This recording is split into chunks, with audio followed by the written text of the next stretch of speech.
श्रीराम जन्मोत्सव निमित्ताने हिंदू महागर्जना रॅली एवं हिंदू धर्मसभा होणार आहे। त्याबद्दल विश्व हिंदू परिषद बजरंग दल यांच्या वतीने पत्रकार परिषद घेण्यात आलेली आहे। गजाननदादा पंचाळ काय बोलतात पाहूया। श्रीराम जन्मोत्सव हिंदू महागर्जना रॅली विशाल धर्मसभा विलोली शहरामध्ये दिनांक 4 एप्रिल 2026 रोजी आयोजित केलेली आहे। ही धर्मसभेचं स्वरूप मी थोडक्यात सांगतो। ही धर्मसभा बागेतील हनुमान मंदिर विलोली येथे प्रारंभ होणार आहे। त्याची वेळ असणार आहे दुपारी 2 वाजता।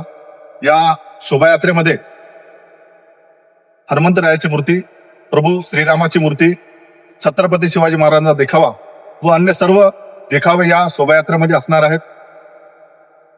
आणि धर्मसभा सायंकाळी 6 वाजता जनावरांचा आठवडी बाजार देगलूर रोड विलोली येथे ही धर्मसभा होणार आहे। या धर्मसभेसाठी प्रमुख वक्ते म्हणून आदरणीय हिंदुत्वाचे तोफ आदरणीय टी राजासिंह भैया हे धर्मसभेसाठी उपस्थित राहणार आहेत। आपण या आदरणीय टी राजासिंह भैयाच्या सर्व परवानगीच्या बाबतीत सर्व परवानगी पूर्ण झालेली आहे। कालच माननीय उच्च न्यायालयाने आपल्या या धर्मसभेसाठी परवानगी दिलेली आहे। कुठल्याही फेक नेरेटिव्ह अफवावर कोणी विश्वास ठेवू नये। येणाऱ्या 4 तारखेला विशाल धर्मसभेसाठी आपण आपला खारीचा वाटा ठेवून नांदेड जिल्ह्यातील सर्व हिंदू बांधवांनी या धर्मसभेसाठी उपस्थित राहावे। जय श्रीराम।